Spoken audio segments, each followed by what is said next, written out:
Hey everyone, welcome back to the channel. If you're new here, my name's Dave, and on this channel, I cover Lego investing. Today, we're specifically going to be talking about prepping our shipments for Amazon. So if you're curious as to what steps you should be taking or what steps can you take to prepare your items to ship into Amazon for FBA resale, this video I'm going to go through and cover all of that in great detail. I have a pile of sets on the ground that if you saw last week's video, you will know how I ended up pulling those items off of my shelves to kind of get ready for this next step. This step here, we're going to be walking through the concept of preparing the actual boxes themselves. We're going to be printing the appropriate labels and creating our shipment plan so that we can get these sets into Amazon and start bringing in some more cash flow. So if that's something that is interesting to you, or if you're curious how you can do it yourselves, this video hopefully will cover all of that. If you do have any questions, please feel free to leave those in the comments below. But I know that this is going to be a little longer video. So without further ado, let's go ahead and jump into our Amazon shipment prep. All right, so here we are getting ready to do what I'm going to call step 2. Last week's video was really step 1, which is pulling down the sets. You can see I didn't actually make it very far in that process. I have a few pulled down. I'm hopeful to get a bunch more ready to go, but I didn't want this video to get delayed, and so we are starting the additional steps to get these things prepped. The big thing that I do as step number 2 is remove all the price tags. So you can see here we've got this price tag on the Banana Man, originally $5.99. I paid $1.49. Some of these I think were even discounted from there. But I don't want to ship this to Amazon and get a customer to receive that and go, shoot, I just spent $15 on this.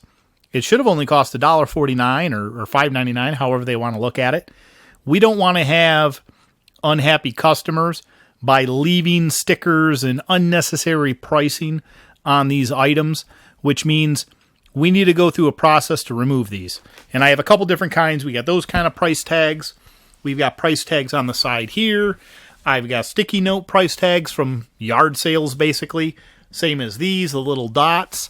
We have clearance space pricing from Walmart. And we do have some security tag and pricing information down there from Barnes & Noble. The key to getting these removed is having a heat gun. So you can see, I think this was just a little cheapo $20, $18, something like that on Amazon heat gun. It has a couple different settings. You can hear it in action. And what we're going to do is we're going to carefully heat the product up, specifically the sticker, and we are going to use a tool that I actually don't have over here. So let's come over here, and we are going to grab these. So you can see here, what I have is a Scotty peeler. So what we need to do, this one's metal. You got to use extra caution when using the metal ones because the metal can dig into the box or the artwork, which is why they also make these plastic ones, which are really just a really thin, kind of angled piece of plastic that you can use to get under the adhesive after warming it up.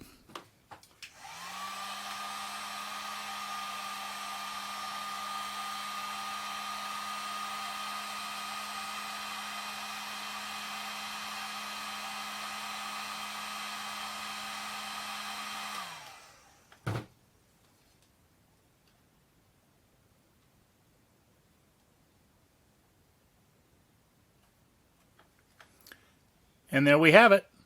Price tag nice and removed. Now I got to go through and do that with the rest of these sets. All of the little labels removed, peeled off. Use the plastic Scotty peeler, and here we've got every assortment of them. These security tags, those were honestly about the worst ones. If I zoom in here, you might be able to see they do leave behind a pretty thick residue that's actually a smidge sticky still even, because it's gummy. In essence, that's what you're doing, right? You're reheating the adhesive. So it does leave a little bit behind. I personally do not go back and try and wipe these off because it turns this nasty black color and gets real disgusting looking. This is pretty much as good as I get it. Once that cools, it won't be sticky anymore. Overall, we got all these sets done. I will end up pulling more sets down to go in this particular batch, but this is the completion of step 2 of our Amazon FBA shipment. Let's go get set up and start the next of the steps. So now for the fun, folks. Now we get to create a shipping plan. We've got all of our items. They've all been listed, in essence, in our Amazon system. We are going to go through and actually create the shipment plan for these items. And so in order to do that, we're at our Amazon Seller Central. We are going to go to Inventory, and we are going to go down to Manage FBA Shipments. From this page, we're going to go ahead and click on the Send to Amazon button. Once this page loads, you'll end up seeing you've got your address that you're going to be shipping from listed there. It by default sets to select from list, which is your total list of items on Amazon FBA or available for Amazon FBA. And so what I'm going to do is I'm going to go through and start filling this out. So for instance, the Adventure Time set is something that I have 4 of them prepped weady to go. So I have already clicked on this one actually. Let me scroll down. So we'll go back to that. So what we're going to do is we're going to find a set here. So the Party Banana Guy Juice Bar, I have 10 of these over there. What I need to do in order to add this to my shipping plan is click Create and Prep Label, in which case I'm going to say that this particular item has no prep necessary. Prep required for an item is something if it's sharp, if it's fragile, if it's liquid. There's certain prep materials or preparations that you need to do for each of those items. For Lego sets, we don't have any prep required, so we're just going to leave that as no prep needed.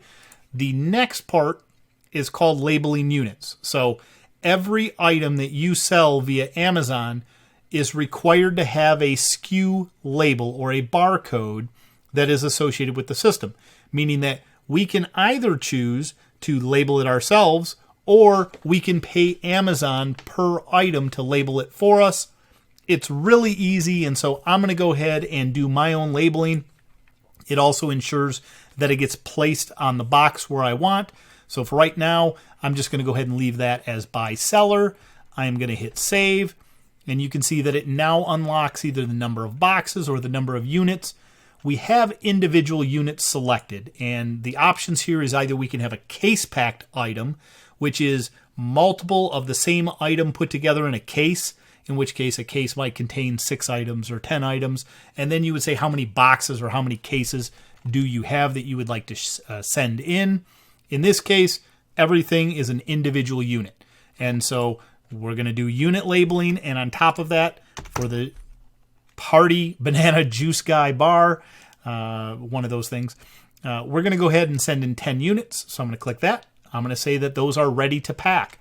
I have now added that to my shipping plan. If I go up here, you can see that we have the Adventure Time set. I've already selected that I want to label this. We have 4 of those. That is also ready to pack. I'm going to scroll down through this list. The Jurassic World set. I'm going to go ahead and hit prep. Same exact prep required. I'm going to hit save just to confirm that. And we have 2 of those that are ready to pack. Scrolling down, the Aaron Nexo Night set. Same thing for labeling. We have 2 of those that I'm planning on sending in this time as well. Unikitty Cloud Car. Another set. This one I also have 4 of. And you can see this is just what I'm doing across all the sets. We can see a couple other items that I have as FBA available entries that I actually don't have any inventory remaining of. Skip this Martha Stewart stuff. Be prepared. I did have to do extra prep for those because they're a paint. And that took a lot of extra time, energy, and effort. I would not recommend it unless it's a product that you feel really strongly about.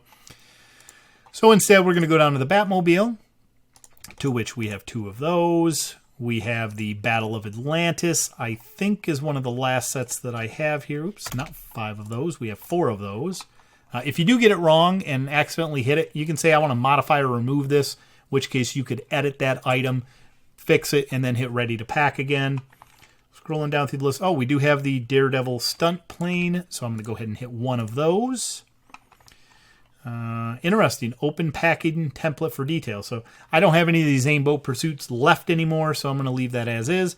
And what you can see that we currently have 29 units that are ready for shipment. And let me take a quick glance. Yep, I believe that is accurate. At this point in time, what we need to do is we need to print those SKU labels, right? We chose to select that we're going to go ahead and do the labeling of our product. You can only have one barcode on an item, so we're going to place that label over top of the barcode that's already on the box, or the UPC, whatever you want to call it. And so what you can do is you can click on this box here that says Print All SKU Labels. You can select your format up top, and I do technically have a thermal printer, although I have not used it, and I don't have it down here right now to hook up. I have not used it for printing these at this point, so I don't know the particular setup for those.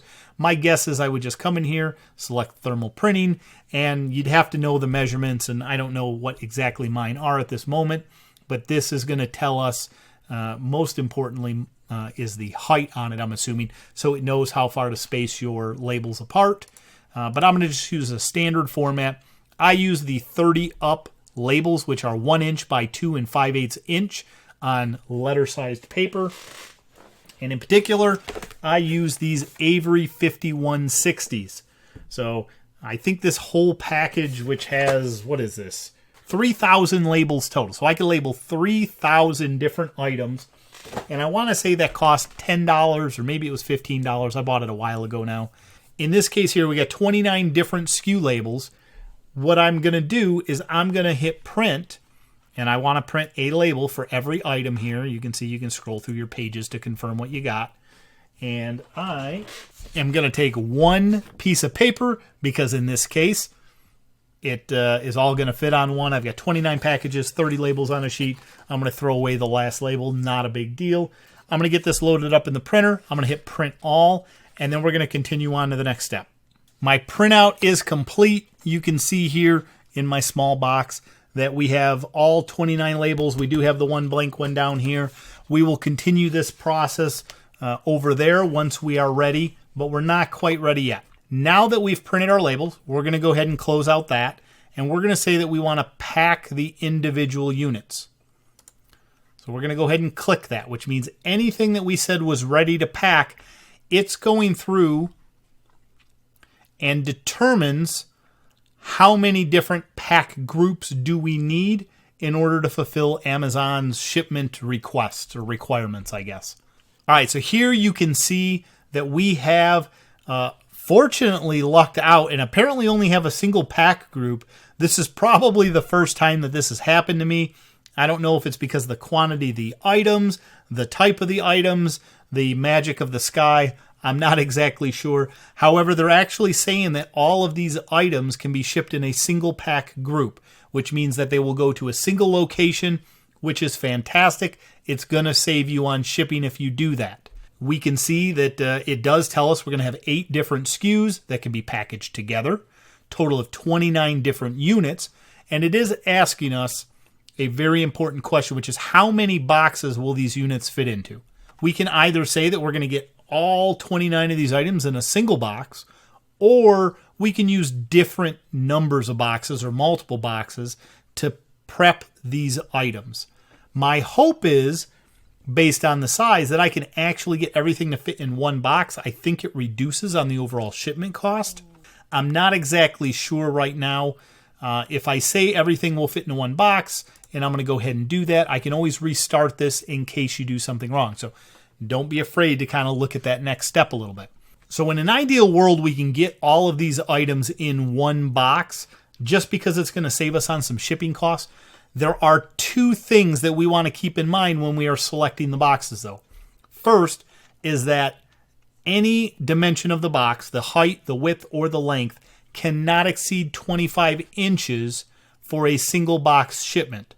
For instance, if I had a box that was 3 foot long that I could get everything in, it would not let me ship that.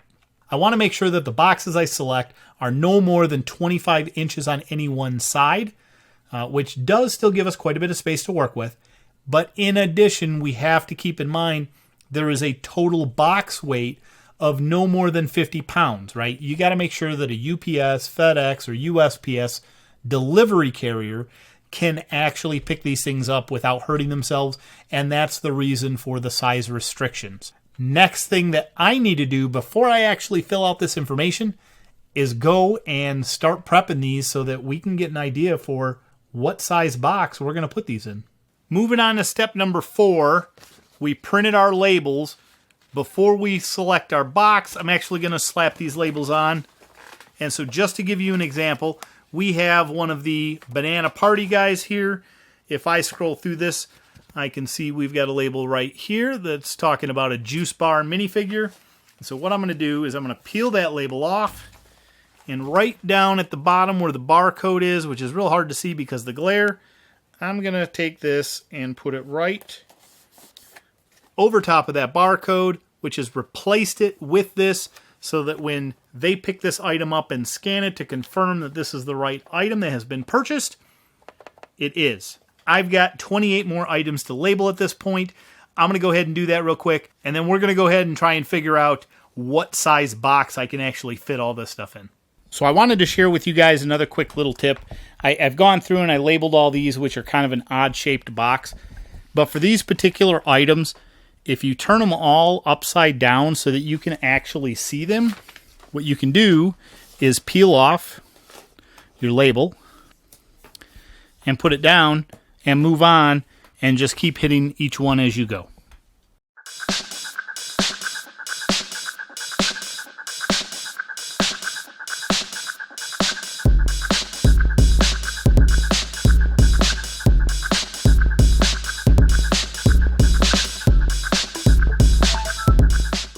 There we have it. All 29 sets have been labeled.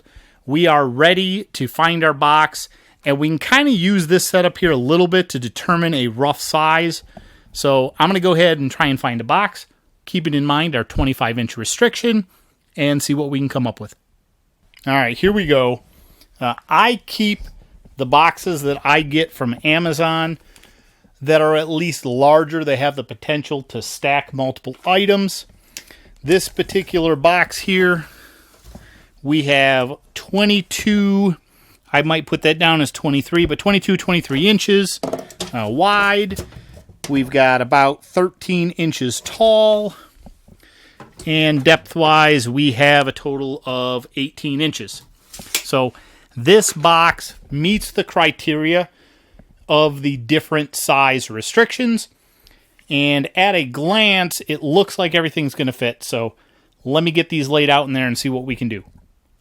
I did manage to get everything packed in here. There's a little bit of space to kind of go around. One thing to note that I do have these boxes up top. It's not my preference because what will happen, right, is you fold these flaps over. If they get stuff stacked on them, they may end up doing a little bit of damage to these. Now, these sets here are pretty weak boxes anyways. They're a little squishy to begin with.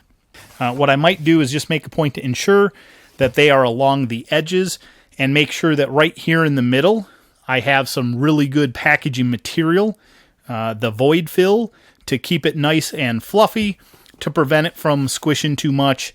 Being in the corners along the edge, it'll put more stress on the edge of the box instead of on the center if it was in the middle. So I think I'm going to end up going with that. Probably some kind of a configuration like this. These I'm not super worried about. There's some room there.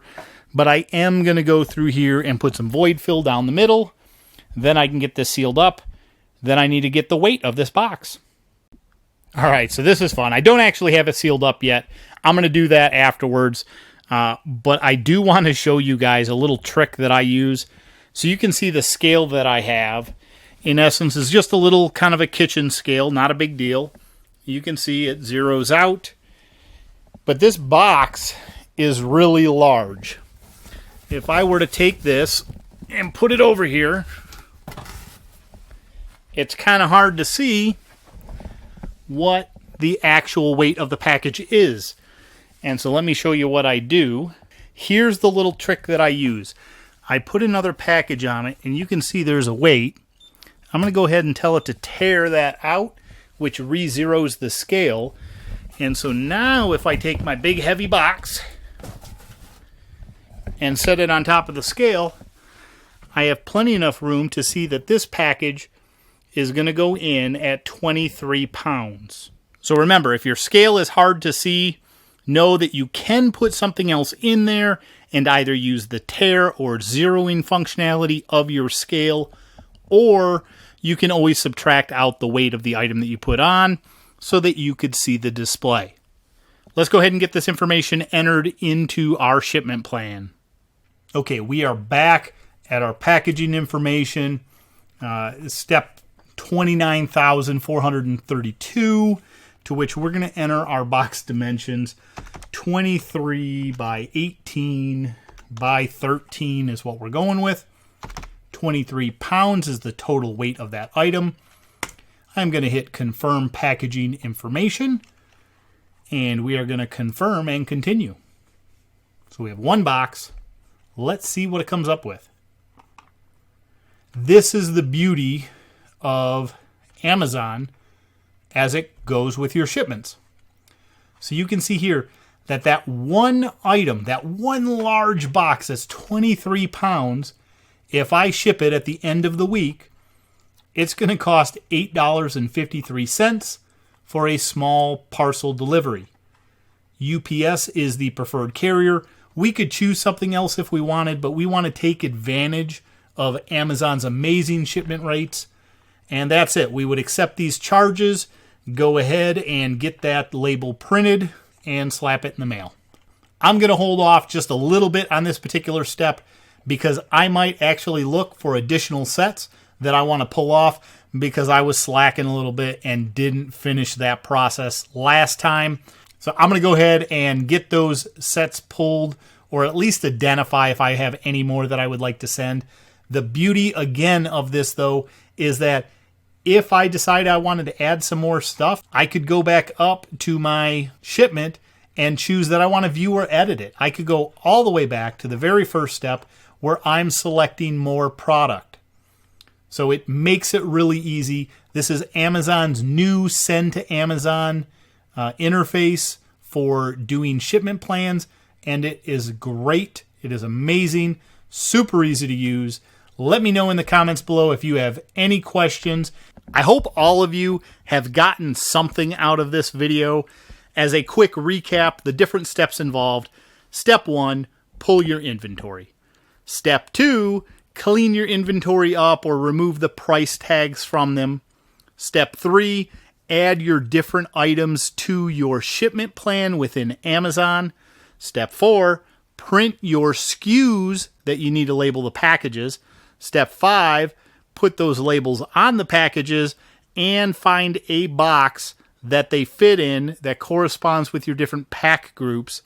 Last step would be to go back, enter your packaging information and details, check out, pay for your package, put the label on it, drop it off at a facility. Hopefully my recap didn't sound overly complex like that. If you've seen what we just walked through, overall it's a pretty simple process. I really like it. The shipping cost is amazingly inexpensive. $9 for what I'm going to say is about 30 cents or about 30 sets, which is about 30 cents per item shipment. Unbelievably cheap. Keeps our costs really low when we can send them in bulk like that. So definitely make sure that you're prepping a lot of sets all at once. Ideally, it gives you minimal number of packaging groups and you can get some good return on investment for your Lego sets. Let me know in the comments below if you found something really interesting or saw something really interesting during this video. If you have additional tips or tricks that maybe I'm unaware of or that I forgot to share with all of you, please leave those in the comment section below as well. And just say hi. I love interacting with all of you, and I hope that I can continue to do this over many, many years to come. So thank you all so much for watching the video, and I will see you in the next one. Bye.